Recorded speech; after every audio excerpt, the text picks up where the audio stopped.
CNN, vetëm pak minuta më parë, ka nxjerr lajmin që asnjë nga ato që quhen si bunker buster bombs, pra bombat që shkatrojnë bunkerët, në këtë rast edhe antiatomik, nuk ka arritur të shkojë aq thellë sa të prek ndonjë nga këto uzina të pasurimit uraniumit apo ndonjë nga këto punishte apo fabrika, si mundi quajmë. Pra, narrativa është diçka që kërkon të fitoj kapital politik. Realiteti në terren është i tillë që edhe vetë Irani apo edhe vetë Izraeli ju intereson në këtë rast. Ja, ku kam dhe lajme me që e përmende, janë agentët, domethënë shërbimet sekrete izraeliane që thonë programi nuklear i Iranit nuk është i shkatruar. Nuk është prekur. Pra, është një deklaratë e orës 21.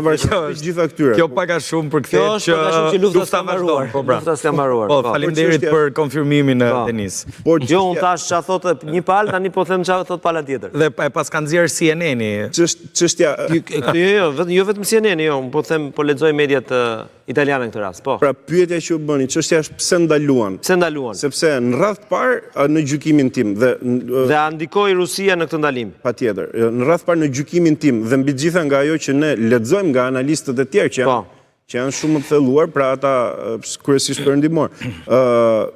Vetë presidenti Trump do të duket, do të shfaqet, do të fitoj kapital politik si njeri që i mbaron luftën.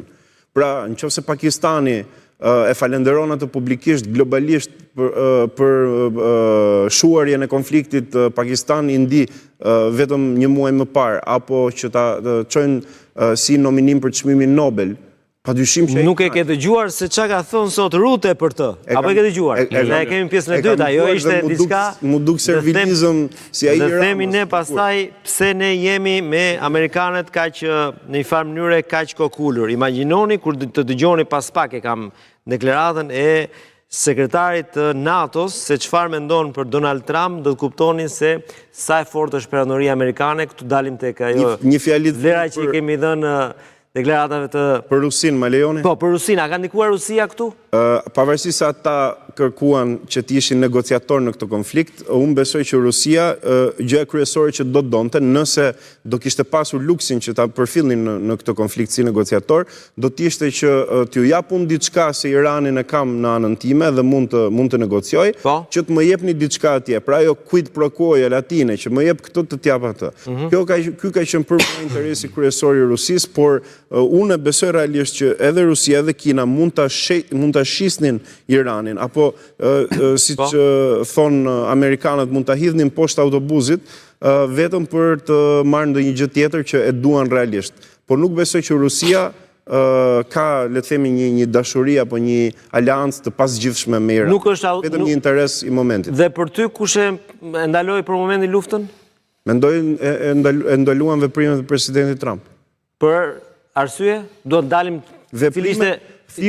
thirrja sidomos ndaj Izraelit për të jam dakord, po për çfarë arsye ndaloi Trump luftën? Lidhem, bashkohem me atë analizë që bëri zoti Gjoni, që ka edhe në këshilltarët që kishte zgjedhur, ka një tentativë shumë të fortë nga MAGA për ta bërë presidentin Trump t'i qëndrojë asaj që Amerika dhe asgjë tjetër. Mirë, lexoj edhe një herë pra lajmin e fundit. Inteligjenca izraelite beson se sulmet amerikane dhe izraelite kanë shtyrë programin bërthamor të Iranit me disa vite, por nuk e kanë shkatruar plotësisht. Kjo është siç ka pohuar vazhdimisht presidenti Shebas. Një zyrtar i lartë izraelit ka deklaruar për The Times of Israel. Vlerësimi i inteligjencës izraelite përditësohet dhe përpunohet vazhdimisht dhe në javën në vijim do të jetë mundur të kemi një kuptim më konkret të gjendjes së programit bërthamor të Iranit, tha zyrtari i lartë. Ai argumenton se sulmet ushtarake ishin megjithatë të dobishme sepse negociatat që SBA kishin zhvilluar më parë me Iranin nuk mund të kishin prodhuar rezultate të tilla, thekson. Përveç kësaj, sulmet ndaj programit bërthamor të Iranit dhe objektivave të tjera ushtarake do të shërbejnë si një pengesë për të parandaluar Republikën Islamike nga përpjekje për të pasuruar uraniumin përsëri. Pra, sukses, por nuk ka përfunduar. Tani, e njëjta pyetje është dhe për çështjen Rusia në këto 12 ditë zjarrit, ku çfarë roli kishte? Apo s'kishte asnjë rol? Rusia ka një peshë në konflikt. Po? Për sa i përket këndvështrimit afatgjat, sigurisht ka një interes që të qëndroj në pushtet regjimi i Iranit aktuali, por nuk ka asnjë lloj roli momental në këtë lloj beteje që po udhëhiqet nga Izraeli dhe po sigurohet, le të themi, nga Amerika. Jo mbështetet, po sigurohet. Shumë interesante analiza historike dhe është për tu, unë mendoj që është për tu thelluar këtu për të kuptuar se kush është kush në këtë konflikt. Unë kam pas fatin që kem qenë shumë mik me familjen e një personazhi që ka qenë krau i djathtë i Arafatit në Londër. Që quhej Jawid Al-Husseini. Jawid Al-Husseini ka qenë drejtori i Fondit Palestinez ose ministri i financave të Arafatit. Unë kam pas fat se bashkë me vajzën e tij jemi shumë miq, kemi qenë master bashkë në Londër dhe kam qenë mik familje, rria shpesh, pata fatin që në fund të viteve të jetës ti pata fatin që kaloja shumë momente me të dhe sigurisht ai ishte shumë i rezervuar për çfarë thoshte.